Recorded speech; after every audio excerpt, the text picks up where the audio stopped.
Hello, hello, hello, Broadwall Black Squad. I am your host, Sean Burrows. I am the co-founder of Ingressive for Good, CEO of Burrows Enterprises. And my passion, my purpose is to build that economic bridge between Africa and the diaspora. I focus on tech, investment, and of course, operations. All right, so this has been a very interesting week. I am shifting back from the learning modules back into doing some interviews and whatnot. And with that being said, I'm going to give an introduction to what we are going to post as far as that interview, which I can't wait. It is amazing. And then also, I want to talk about Juneteenth. I'm utterly confused. But first, let's get into this amazing green economy, circular economy, sustainable living, waste management interview that I'm going to do tomorrow. It'll probably be posted on Sunday or next week, but I'm giving you the heads up now. You know, we're going to start coming with the clips and whatnot. So this is the first introduction. So we're going to be interviewing 3 amazing women who are participating in different ways in the areas of waste management, recycling. And it's not just the physical part of it. We are also dealing with the financial part of it. So who we are going to be speaking with tomorrow is the amazing Miss Anyele Makwaza. She's the CEO and founder of Igugu Global. That is Africa's green and sustainable finance deal room. They provide green mapping, tagging, carbon diligence solutions for corporates, banks, and investors. So I love what she's doing because, as they always say, follow the money. And if you're not following the money, other people are. So she's positioned herself in an amazing spot in this conversation. The next person that we will have on this interview is Wumi Ogunde. She is one of the founders of EMR Consults. She also works with a company called Packham. And what they do is basically provide eco-friendly and sustainable solutions for individuals and businesses to ensure a sustainable future. So what I love about her is that she's also a chemical engineer. So for all the things that we are talking about, she's that scientist behind it that can kind of give more insight. If you think of yourself as a casual car fan, she's the one that's going to start spitting out engine parts and this, that, and the third, and getting real into the nitty gritty about it. So I think having her perspective in this conversation is amazing. And then we have my best friend and the previous one of my co-hosts for Abroad While Black, Cordy Aziz. Cordy Aziz, okay, let me go back. So Anyele is based in South Africa. Wumi is based in Lagos, Nigeria. Shout out Niger. And then Cordy is based in Ghana. So we're back to Cordy. What she runs is Environment 360. She basically helps communities harness the value of their waste by creating inclusive waste systems that have economic and environmental impact on the communities they serve. What I love about Cordy the most is that she did create a company that gets her hands dirty, actually collecting waste, dealing directly with the businesses, the companies, convincing them to basically start a recycling program. So that one's amazing. That's cool, right? But my favorite part is actually she went so far as to start educating African youth in Ghana about, well, let me say this. I hate when people do this. Let me not do it. Ghanaian youth in Africa, right? So she's basically been training Ghanaian youth about recycling, giving like small lessons, creating books, doing different things of that nature to build that infrastructure for participating in the waste management structure. Hold on 1 second. Somebody's at my door. Edit. Come in. Come on. Thank you.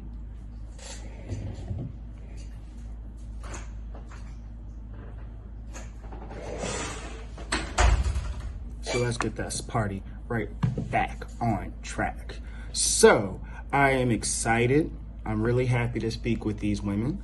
I'm really proud of them, and I love the way that they have this trifecta effect. When you have the finance, when you have the nitty gritty knowledge, and then you have the operations and the education piece. I think it's going to be an amazing conversation. I love the fact that this is Black women doing this from different backgrounds and different spaces, and in many ways, this can be, I mean, if we're looking at what Black people can organize, what we can put together, if we're looking at sectors where we can start having meaning, start owning a space, because I'm not going to be real, waste management is not sexy. It's not cool. But there's a lot of money inside of that space, and there's a global problem with what we're going to do with our waste. Recently, I'd say within the last year, 2-3 years, China has pulled out of being the dumping grounds for the world when it comes to especially their plastics and different things like that. So now a lot of people are turning to the African continent. If you look at what's going on in Ghana, Accra, you have an area called Agbagboshi. And if I've said it wrong, correct me. But in that space, you have an area that's basically one of the world's largest e-waste dump sites right in the middle of Ghana. And it's like, well, Ghana's not even one of the biggest users. Like, where's all this stuff coming from? These are the questions we have to ask. These are the things that we have to pay attention to. And if we're going to either A, refuse to allow certain things to happen, or B, take control and leverage that to make money, it's going to come out of conversations like this. So I'm looking forward to it. And yeah, I can't wait. So that's the introduction to that. That part aside, let's get into something that has utterly confused my entire being and my entire life. And that would center around how I feel about Juneteenth. So let me just do this. I took a few notes, so I wanted to make sure I wasn't just out here talking crazy, or that my opinions that I had weren't, well, I'll have crazy opinions. So let's just say that I will do that. But I'd at least like to know they're crazy before I say crazy things. It's one thing to be crazy. It's one thing to be crazy and ignorant. Don't be the second one. All right. So moving right ahead, let me just drop what Juneteenth is. So Juneteenth is short for June 19th. It marks the day when federal troops arrived in Galveston, Texas in 1865 to take control of the state and ensure that all of the enslaved people be freed. The troops' arrival came a full 2.5 years. 2.5 years. 2.5 years after the signing of the Emancipation Proclamation, and even several months after the end of the Civil War. That part, it just rubs me the wrong way. So what Juneteenth does is honor the end of slavery in the United States, even though it was still going, and it's considered the longest running African American holiday. So I guess the longest running African American holiday became an official holiday recognized by America on June 17th, 2021.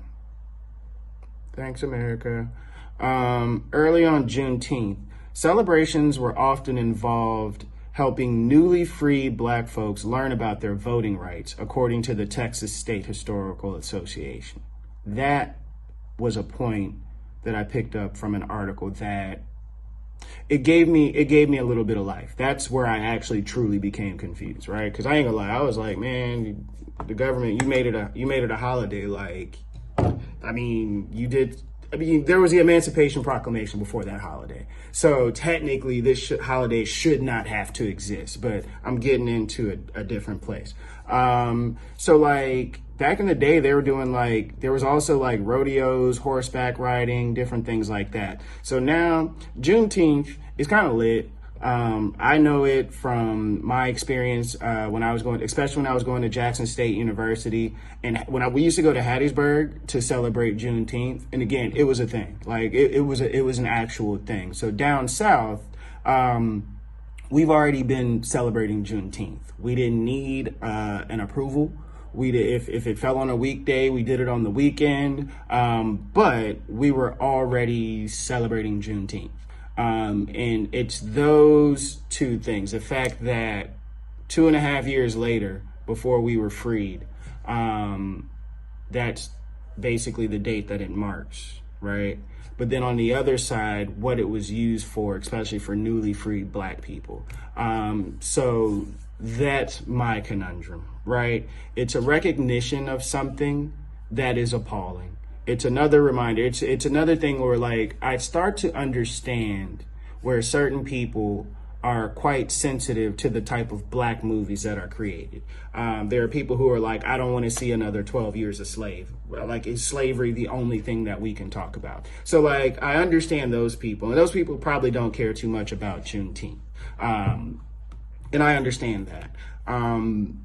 But on the flip side, we still have enslaved Black minds. Like, let's be real. Let's just be real. People who are not connected to their history, don't want to be connected to their history, see everything about Blackness as negative, and they're doing their damnedest to get away from that.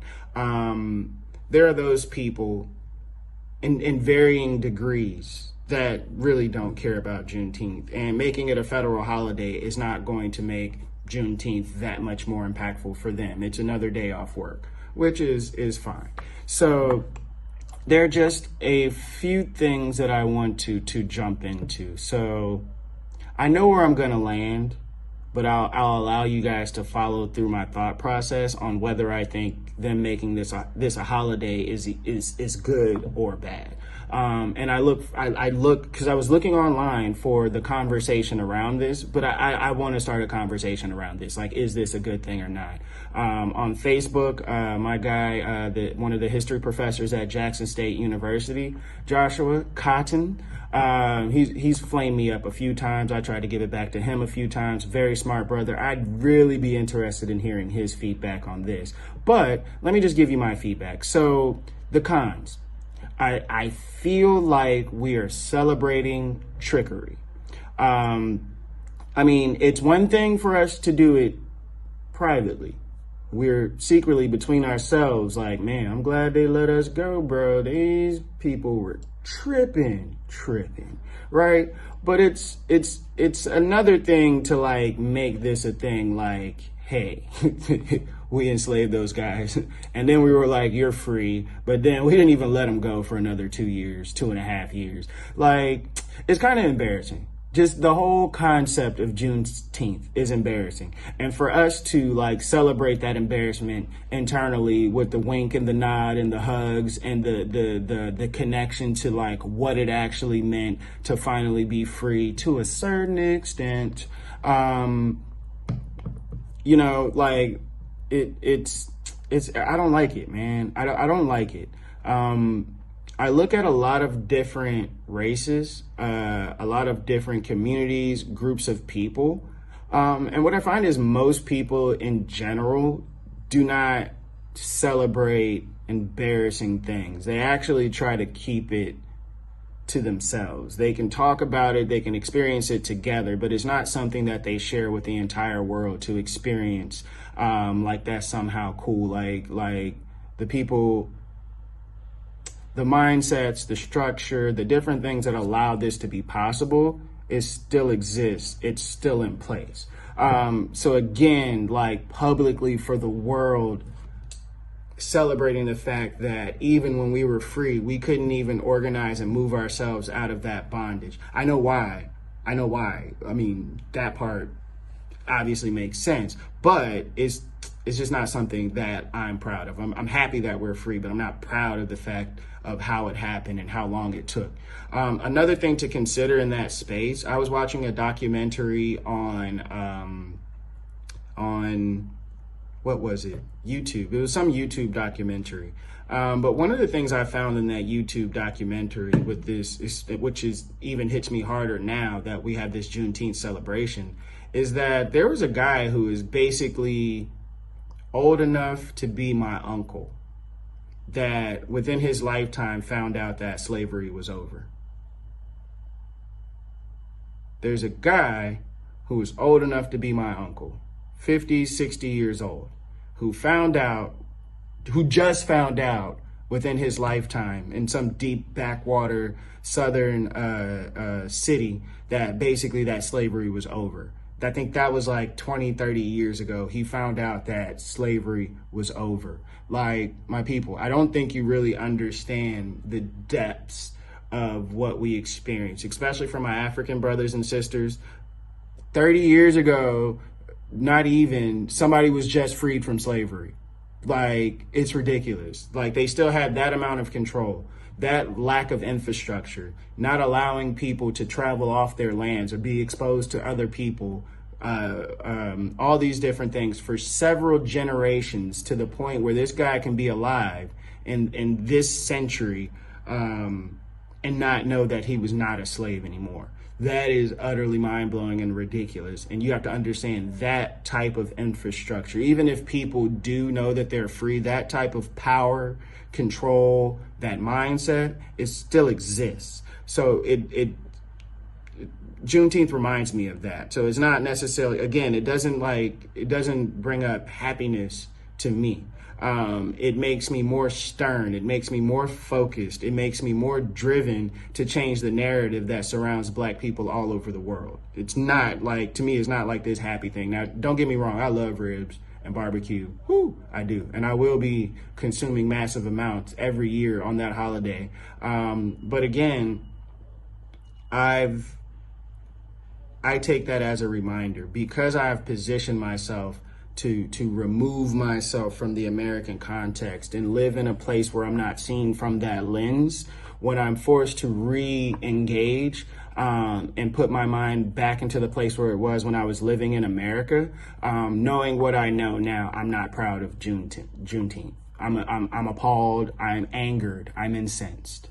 And then to build an entire federal holiday around that feeling, for me, I don't know, like, I don't think that was a good move, Brody, just being real.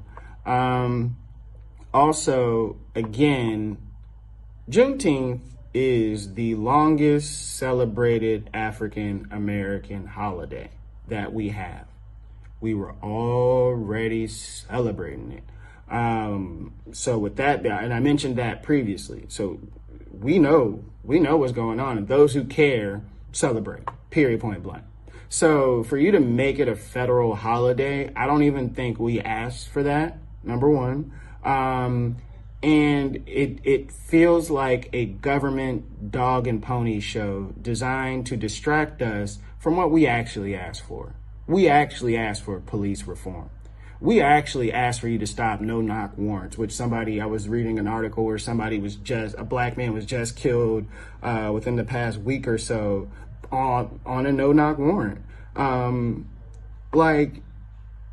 They're eviscerating voter rights and preying upon the rights that are given to help minorities and Black people, and make it more convenient for people to vote. They're destroying those things.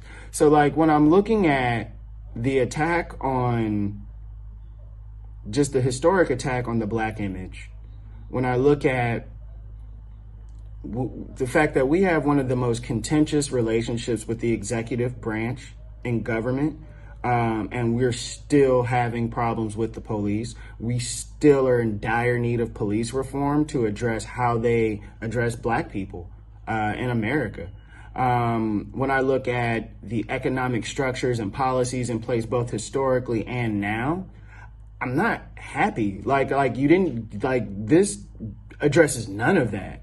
None of it. Like, I don't want to compare apples and oranges. I look at what happened in the Asian community, where that hate crime bill was passed instantly, right? Went through one time, but now there's an anti-lynching bill that applies to Black people, and we're still struggling to pass it. We're still struggling to pass that. And it's but you give us Juneteenth. How about y'all pass a law that says y'all just can't kill Black people indiscriminately? Can we do that? And instead of giving us something we already have, you can't necessarily give me a holiday, so to speak. Because like I still got to get money, and I'm gonna have to choose whether or not I'm going to recognize that day and participate in that day on my own accord. I can organize my own people to do these things on my own accord. So in the face of so many issues and different things going on, I'm just really confused as opposed to like, what was the intent? What was the meaning? What do you propose to do now? I mean, like, what is it? I don't know what it means. Like, it's almost meaningless.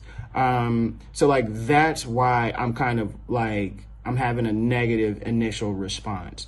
Now, after doing more reading and different things like that, there are like 1.5 points that I have where I'm happy that this is a holiday. The first one being, another issue that I'm on the fence about, is the critical race theory. I'm not even on the fence about critical race theory. I do think that we should get together, Black people in particular should get together and create resources that give us insight into the racism and the different things like that that exist, not only within America, but within the world. I think we need to address that. But the system in place, or the system created, was not necessarily, or was not at all created to place us as Black people, as a demographic in the US, in the seat of power. It was not. Quite the opposite. So with that being said, I'm just curious, as opposed to, with all the time, energy, effort, and resources that you have, and all the problems and issues that we have that need to be addressed, why do we think that at any point somebody's going to agree and say, yeah, I want you to expose all my dirty laundry into schools historically. I want you to help me challenge my foundation of power and the thing that within my country allows me to dictate and control the resources. I want you to make people feel bad about that and start thinking in a way where they take some of that from me and divide it equitably. I've been a proponent of this, and I've said this several times. If the roles were reversed, I'm not sure that I would do anything much differently. That's why I don't get mad at racism.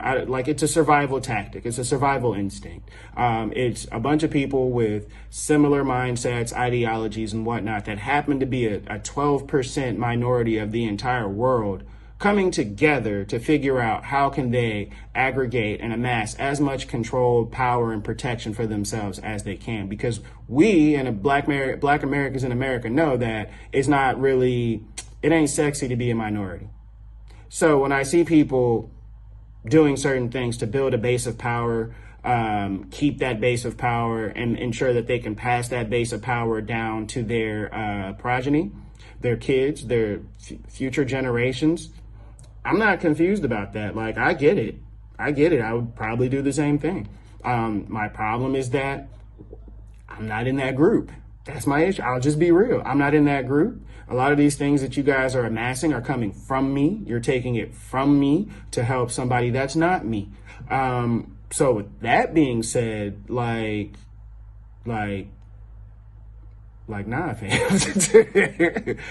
We need to work in our own space. We need to put our own things together. We need to create our own infrastructure and build our own base of power. Because if we build a means of production, let's say, on the American sand that they've given us, we will not have a strong foundation. And in fact, they can come and they can be whoever, but anybody can come if it makes enough money and buy it, take it, destabilize it, all these other different things that happen time after time, that happen in business. It's not even a form, in my opinion, of racism. It's a form of humanity and competition, right? But some people take it to a whole nother level. So there's that part about it. So I think that within bringing in Juneteenth as a federal holiday, I think that it's kind of like a predecessor to critical race theory. Like, I think like that's kind of like a step in that direction. Again, I don't think it's going to happen. I think that they threw us a bone. It allows other people to say, like, look, you have something, like, you should stop complaining, which everybody consistently tells us we should stop complaining. We should stop seeing everything through the lens of race. But again, if we're doing data and statistics, information collection and different things like that, and it leads us to race. It's not like, and then, well, I can't say it's not like we just woke up that way. We do also woke up that way because there are also personal examples. Like me, I have my own personal examples of racism where you can't just tell me it doesn't exist. Like Charles Barkley, I don't rock with you, bro, because you drink the Kool-Aid and you say things that don't make sense. Like, I hear your Southern accent. I think you're from Alabama. Like if you have any connection to your people back home, then you would have a different understanding. If you didn't have some like otherworldly level of talent at a young age and was lucky enough to be able to present it in the right capacity, in the right space, then you would be with the rest of your people in Alabama. And I'm gonna tell you this, you would not be saying the same things. Like, you have a different life and you know that your life is different than everybody else's, but you position it to say that if I can make it, everybody else can. No, select few people can make it. It's only at the top. Like, that part is not a function of race. And what you want to do is look at the general position of all of your people to dictate and determine where you are as a people. So with that being said, I do think that having the conversation about critical race theory can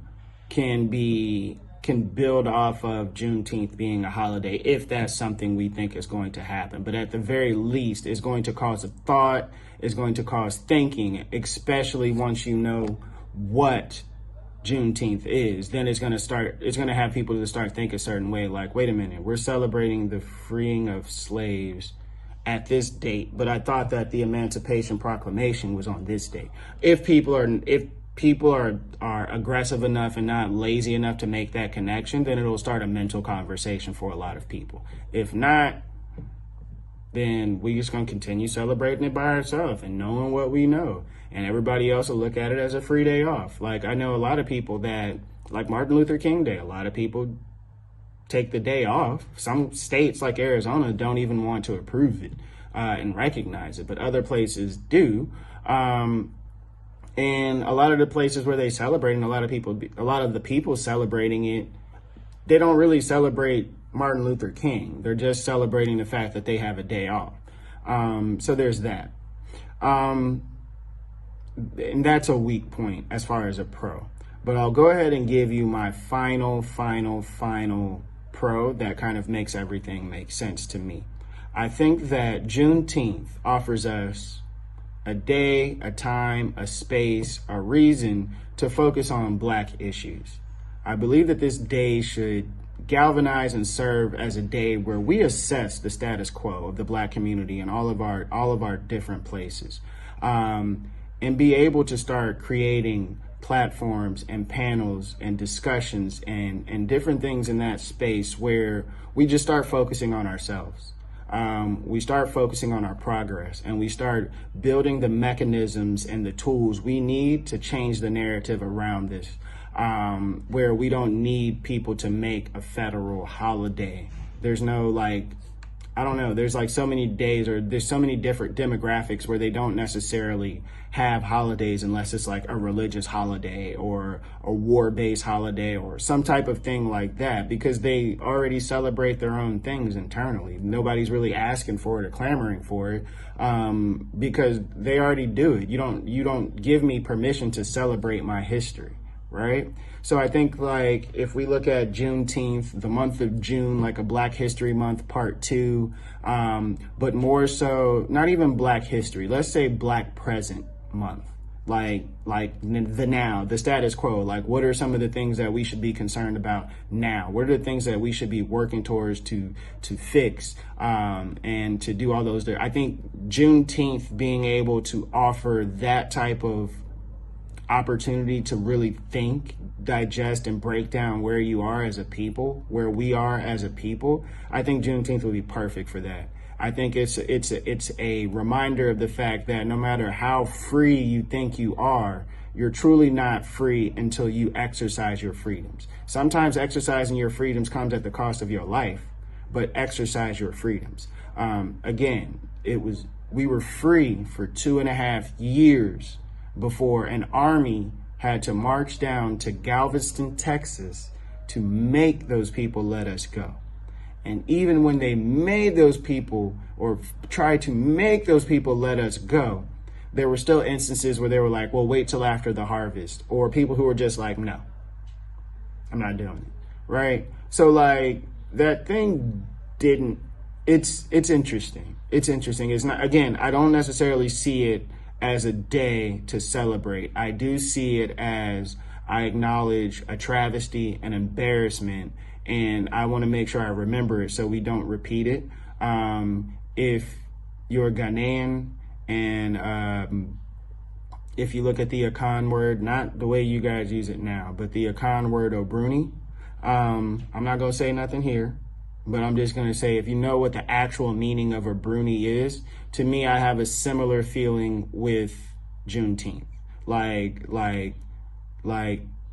stay woke type thing. Like, don't forget, pay attention, don't trust and believe everything you hear. Start creating and dictating and building your own narratives, your own knowledge banks, your own libraries, your own ability to teach your people about your history and past, because the critical race theory is coming because some of these things are just being slowly but surely filtered out of the books.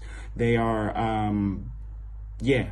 So with that being said, I'll just leave that there. But again, the greatest pro that I can see from Juneteenth being a federal holiday is it gives us an opportunity to assess our status quo and create plans and assess the plans that we've made previously and move forward and change the narrative. That's what Juneteenth should be about. Thank you guys.